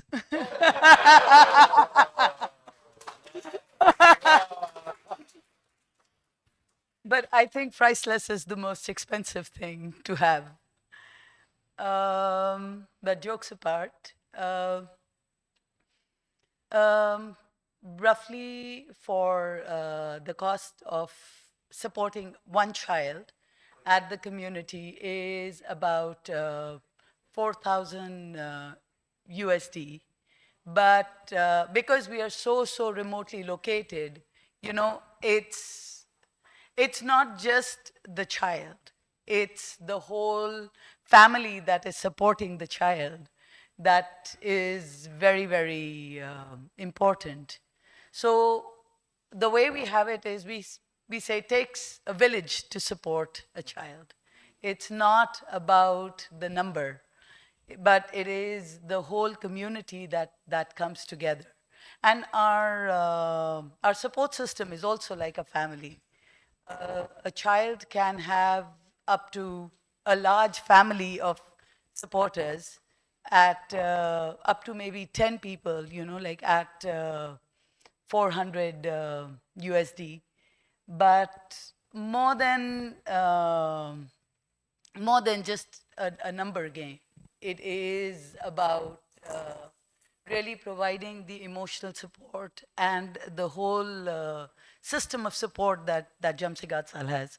Mothers like Amala, siblings like Raju and Rinchin, you know, them going to college and getting the education and the support to be able to come back and become role models for the younger ones.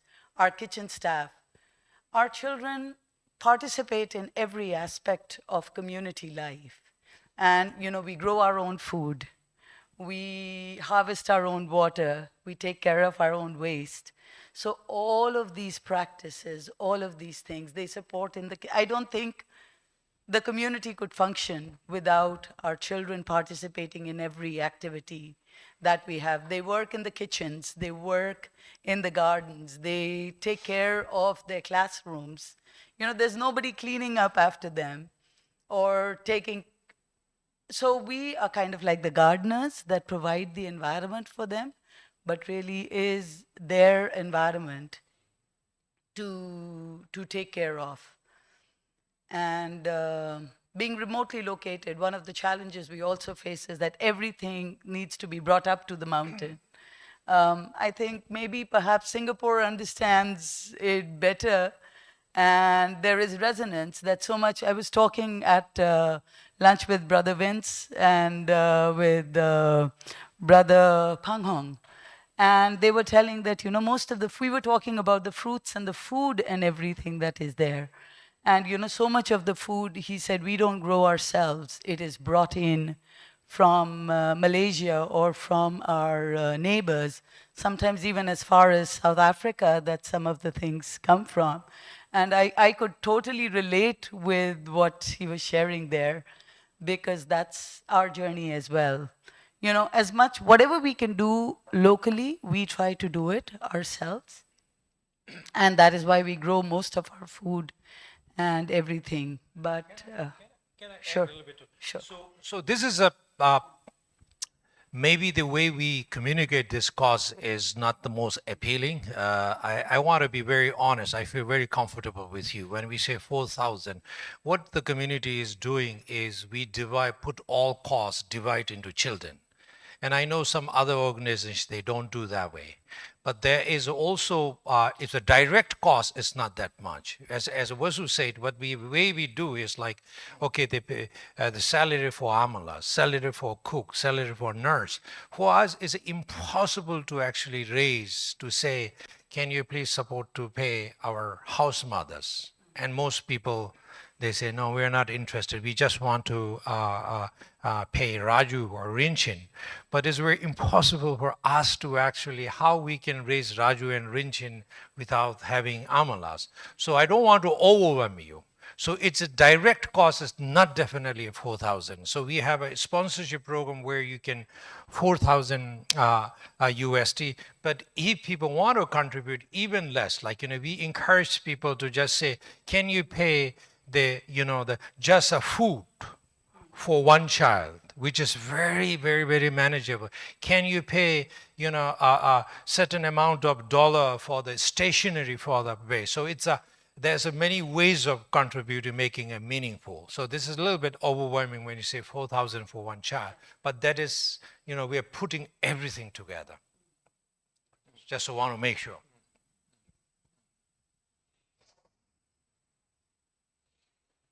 Do we have any last question on the ground? Okay.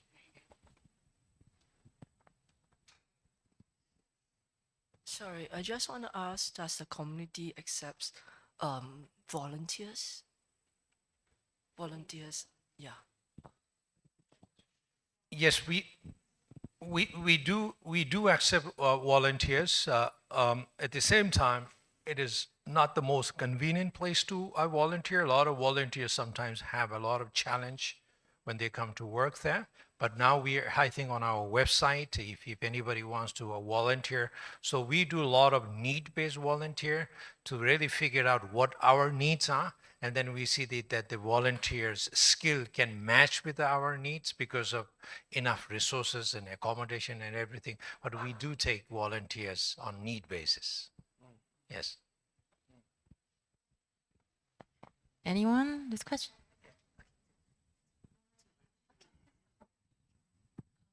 I would like to ask, so I can see, the dilemma you go through when you accept and you reject another child. So how do you decide, to decide in accepting, a child into the community? This is one of the actually most toughest decision that we have to make. When we receive an application, we have always every year different team, one from house mothers, one from teacher, one from office, one from some other departments, and then 4 or 5, they will go and visit a family and see.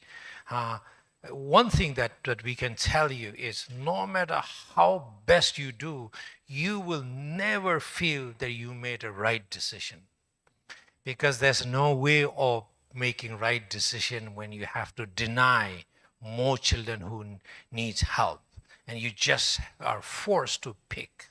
So it's not the fun. And the answer is, again, we don't have answer. We just have to use our judgment to say, maybe this kid needs the most, but again, at the end of the day, you never feel we made a right decision. We feel why we have to make this decision. Do we have a choice? With the resources, with the more funding, yes, we could say more yes and less no, but we are always in, no more and yes, always less. So it's a very hard, it's a very genuine question. We don't know. But there are certain things we do, but even after all this, visiting, interviewing, seeing their condition, it's very hard to know. If you look at the Tashi and the monk, and that's what, I know that when I say to at least 3 kids no, and all 3 of them committed suicide. So it's not easy. One thing in a Tashi and a monk, you will see that was so fast that he committed suicide. And actually, a year later, there was a 2 child, and in that same region, that I said, give us few months, I need to figure this out. And after a couple of months that I was informed, they both committed suicide. So I don't know how to make a right decision, but very difficult for everybody.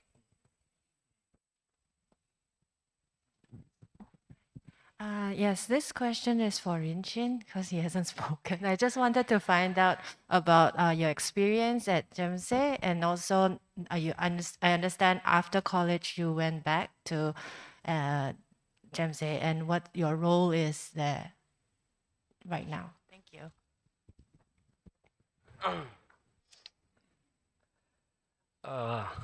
So I was sharing my stories. So I was one of the first child who Jhamtse accepted me. So we were around 34 children, and she was my mother. I was around 6 years old back in 2006. And as you know, life in the Himalayas, in the village, is not like the Singapore It's difficult, very difficult. Some of the stories you might be hearing is very like you can't think of. Like we didn't have good clothes, not a basic thing. And if you're on Instagram, you should go to Jhamtse Gatsal Instagram, and you will see my picture, how I look like when I was back in the village and now what I'm doing. There's a story in the Instagram, so you can go and see. And yeah, I think if guys, you can see. And so initially my both parents got divorced. Now they both expired. My mother, I don't know how I got a chance in Jhamtse. So I was part of Jhamtse. I get enrolled, and there was I was part of Jhamtse, and there's funny thing was we were never told to wear underwears. So this is the first time Amala handed me the underwears. It was so uncomfortable. Yeah, and we never brushed our teeth. It was first time we were brushing teeth. Amala thought this is the way you brush teeth, and there were like how to do poos, how to do toilet. So the basic thing we have learned in Jhamtse. Jhamtse was first shelter for me, and later it became my foundation and my home for me. And the year passed. So in the back days, Jhamtse has also very limited resources. And mostly, if you see the Tashi and the monk, mostly we sleep in that, all children with the boys and girls, we sleep in the one room. So during the night, what we have is our toilet used to be very far from our bedroom. So as a kid, I was so lazy to go in the night and go pee at the toilet. So as a villager, we used to pee in front of the bedroom. And yeah, so we repeated, and Amala asked not to do this because this is not hygiene. So what we should do is you should go to the toilet and you should do the pee there. Okay, so as I was a little smart. What I found is that I kept one bottle beside my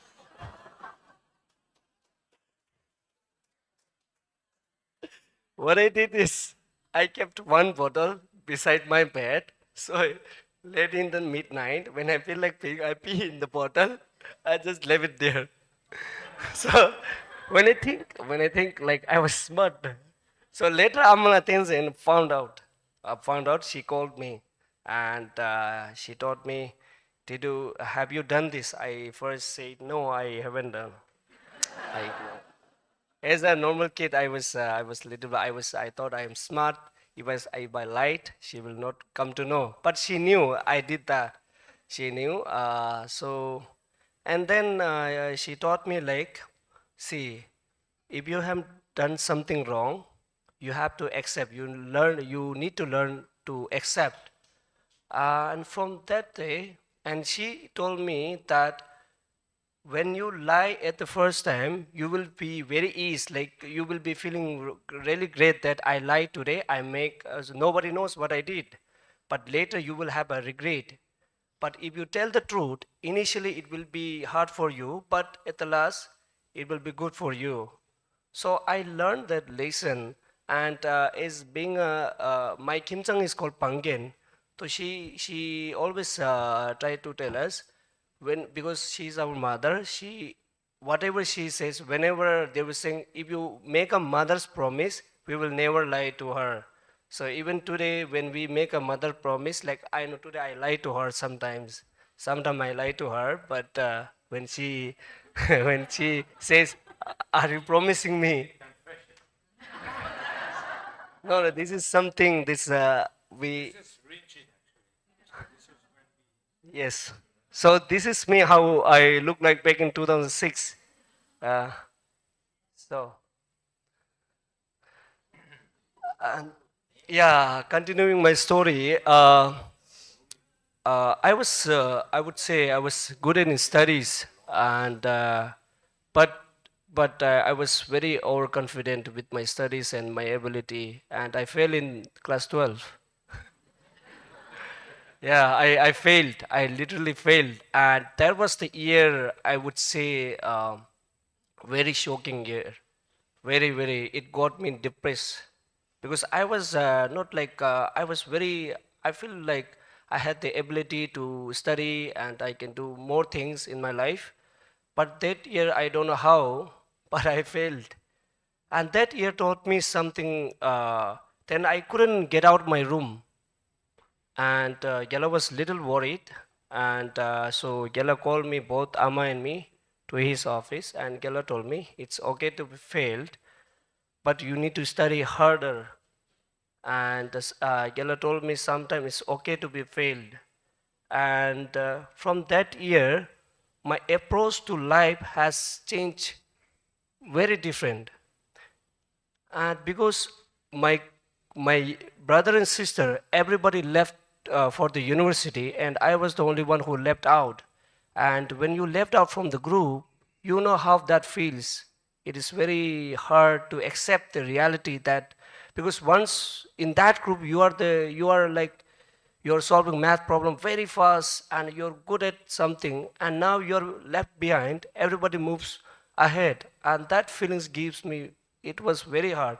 But I'm glad that today I'm here because my Amma taught me that you have to accept the reality, and you have to do more hard work, and you need to think, and I need to be honest with myself that that year I didn't study because I thought I will pass the exam.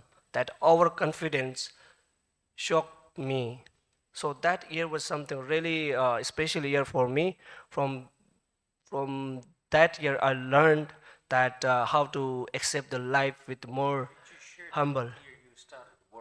Yeah. So that year I was very low. I couldn't get out my room. So I was just going through process, and Gela suggested, and Gela suggested me that why don't you start a enterprising, like why don't you think about any entrepreneurship idea. So I came up with this idea called warming compost. So in the community, we have a little warming compost. So what I did is I built a very big warming compost with myself and other people. And also that was a part of my good learning that I was very keen in business. I was a good interest in business. So that year, because I need to only give only one exam, that is my math, which was my strongest subject. That was my strongest subject. I failed in my strongest subject. Still today, some of my younger brothers, they tease me saying, "Oh, you fell in the math." Still, yeah. So that year I started this warming compost project. Still, it is working now. Still, it is working in the community. So I'm happy to see that it's still working. So that warming compost is actually one of our most successful the enterprise we have. Now we actually sell to the government. Yeah. And we grow a lot of things we grow inside. We never allow any chemical fertilizer, so we use only organic compost, and we produce a lot and now sell to the government. So he started. I think that the change. I think Rinjit as a boy, he was always overconfident. He thinks he is the best always, and in many situations he was. I think that time when he failed, it changed his perspective for good reason. And as he said, when everybody, he was one of the smartest in his class, and all of them to university, and only he was building vermicompost. And he didn't like that. So the kids would, younger kids would tease to him like, "Oh, these are your, your staff, the worms. Wow, you have so powerful. You can tell these worms how to do." So he didn't like that. But I think he is right. I think that changed him. And he was extremely enterprising as well. He had no money, but he got all his siblings to work for him during the break time. Yeah. He would always promise them. He said, you know, right now I don't have any money, but when this business is very successful, I'll make a lot of money and I'll support your education and everything. So work for me now. And they all worked on the weekends for him. Yeah. So he had a limited budget, so he wanted to do this business. And as he said, he was very interested in the business. I said, why don't you start? I said, this is who is going to sell in a region because everybody we have to buy from very far. Carrying charge is so expensive and organic is going to, everybody wants it. So he started. And then he have a limited budget, you know. So he really is good at actually convincing people. So all the kids in the weekends, before, you know, that's their free time. We see working for him. And we said, what do you get? He said, when, you know, he makes money, he said he will give us all the money to when we go to the college. I don't think he gave any money to them. A good politician. No. Very enterprising. There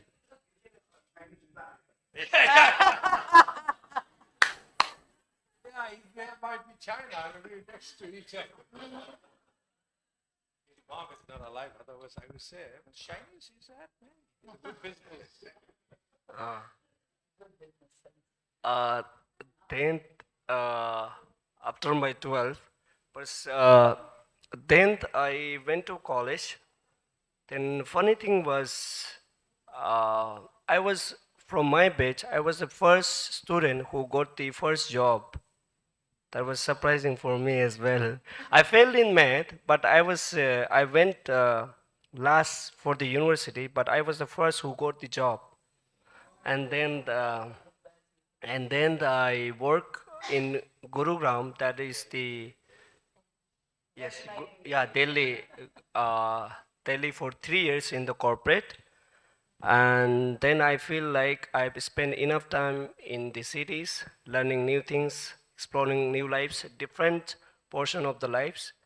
Now, after 3 years of working, I decided to come back home because when I decided, I spent quite a lot of time thinking about this decision because when I go back, today I'm not a child who's seeking support, but as a person, I will be going there. Whatever I can do, I can add little more contribution to my home. So for that reason, I thought it was a responsibility to me and a big purpose for me to join back my home. And today I'm working with Genla and with the Jhamtse people, and I'm trying my best. And today I'm here with you guys, sharing my life story with you guys. Thank you so much.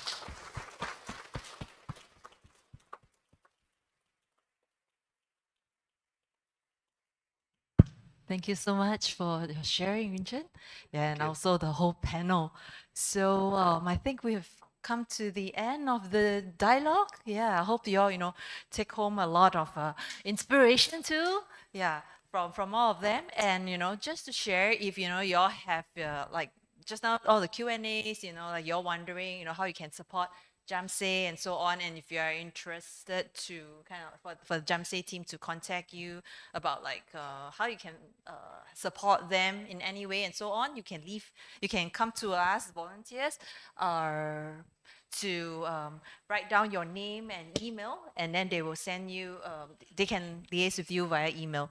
Otherwise, you can also scan this QR code for Sis Vasuda's contact, to correspond with her. All right? Yep. So coming to the end of this 2-day session, thank you so much for your time, Lobsang and the team.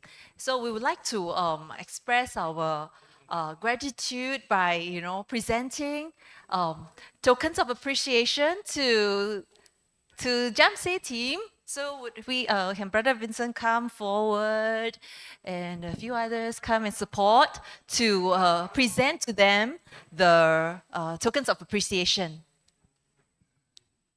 One by one is okay, yeah? Yeah. This is just a little, from BF.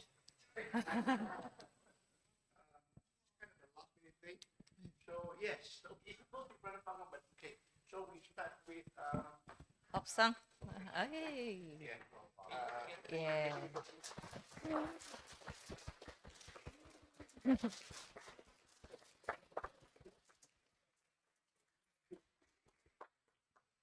Okay. Thank you, Sis Basuga.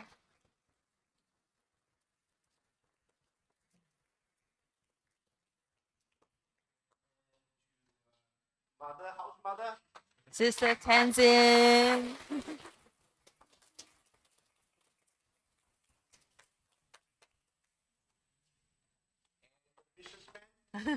Brother Rinchen. Brother.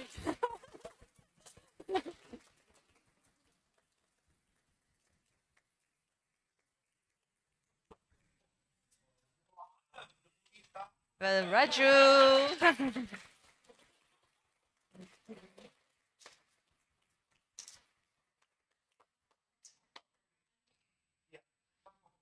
And to Brother Mark.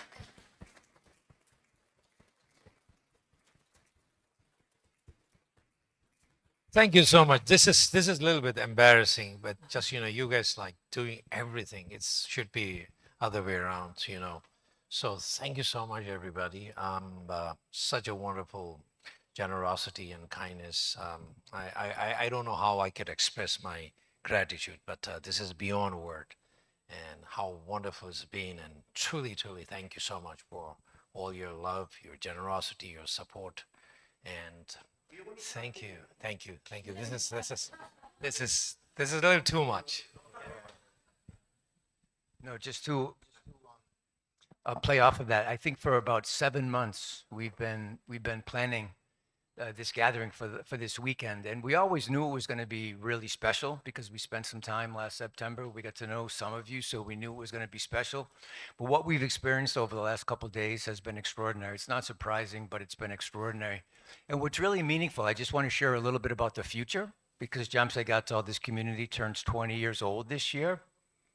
And now for the first time, after Lobsang spent 8 years in Boston and there's 20 years at Jhamtse Gatsal, the intention moving forward, especially with Genla, but now that we've had this opportunity with you to have members of the community, our intention moving forward is how can we share Jhamtse Gatsal, Jhamtse, with the world, especially given what's happening in the world. I feel so much more peaceful having been in Singapore for the last few days coming from the United States, so I just wanted to thank you for that. I'm like, wow, there's hope. Maybe I'll just escape to Singapore someday. But this has been such a meaningful, deeply meaningful experience for all of us, because as we were planning over the last few months, Genla was thinking that once we have this experience in Singapore, maybe this is the way moving forward that Jhamtse can be shared. As Raju said in the film, Jhamtse is in all of our hearts, and we take it wherever we are. And we feel this responsibility now that there's 20 years of this lived embodied experience of love and compassion in action. How can we share this with the world in the most meaningful way possible? The film is not public yet, and it won't be for some months because we wanted to share this experience and have these conversations in community with people like you. So it's actually beyond words what this has meant the last couple of days, the kindness and generosity and the service that you provided to us. Genla mentioned this earlier. It might be hard to replicate. I'd like to think we can go to many other countries. Maybe it won't happen like this, but that's okay. I think the fact that this has really launched and been birthed here in Singapore with you all is something we'll never forget. So thank you so, so much for this experience. It means so much. Thank you.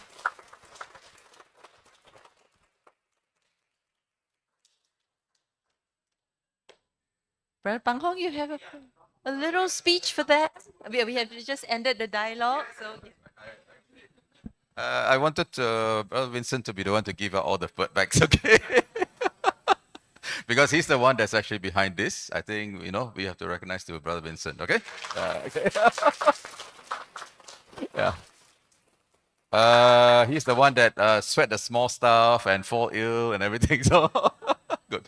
But thank you once again for welcoming, Lobsang and everyone here from Jhamtse. I think this is Jhamtse Gatsal. It's actually wonderful to be able to host you as well. So I think everyone here is very happy that you're able to come, show the movie, appreciate you giving us special permission to show the movie.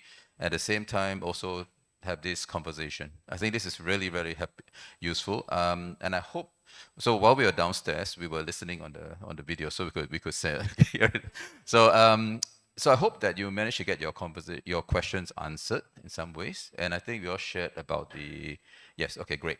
So if you want to support in any way, you can do that. I think other than that, we will just basically end it here. I think any last words, Lobsang? Last word is thank you, thank you. Thank you. This is, I don't know what else to say. It's just amazing. You guys have been amazing. I think you guys have really, I don't know. That's totally exceeded their expectations, and never thought it will end up here becoming part of you, and just taught us a lot, I think I would say. And I really feel, even last night, I was thinking before I go to bed, like, wow, we need to, you inspired us more, you encourage us more. You give us, add more reason to do this kind of work. So, and this is we feel from you. So thank you for enriching our life. Thank you. And just, I would just, this is going to be 30 seconds. I know there was a lot of people involved with enabling this weekend to unfold the way it did, but Brother Vincent, I'd be remiss if I didn't say thank you for everything that you've done for months. The fact that the best way to overcome jet lag when you travel halfway around the world is to hang out with Vincent. And Vincent, thank you for everything. Thank you. And Mark, you mentioned your last part about how to continue with this. So I hope you can replicate this. It'd be wonderful to see if we can do it in other locations. We can see what we can help as well. Thank you very much. So thank you very much, everyone else, for all the volunteers who help out to make this work. And we really appreciate everyone for that. Okay? I do have a last word. Okay, we'll like my last word. Last many words. Yes, I have received many messages that when are we going up there to visit to Jhamtse Gatsal. And so we spoke quite a bit, quite seriously, because I need to reply some people who are very serious about wanting to go up. So, yeah, just to let you know that it's in planning, all right? Yeah, but we can't be taking too many people, okay? No. I mean, yesterday I was joking, but again, you know, what you taught us, and we're going to practice this. And we would love to, any of you wants to come to visit us, and we would be definitely, I really hope we get a chance to repay your generosity and kindness. You truly touch our heart. And right now, actually, Christina is the only one been to that crazy mountain. I asked her to be here from the beginning when we knew we were coming here, because she can give you better perspective according to Singaporeans' thinking. So I tend to get a little bit not so helpful. So yeah. So anybody, please, you know, you're welcome. You're part of us. We're part of you. It's just so beautiful. Thank you. No more words.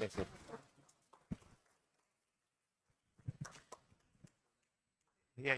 Okay. So thank you, everyone. We'll just end our session for today, our service for today. So maybe I'll pass over back to Sis Wei for the Puja all done already, no pretty sure. Okay, done. Okay, thank you all then. All right, have a good day. Bye.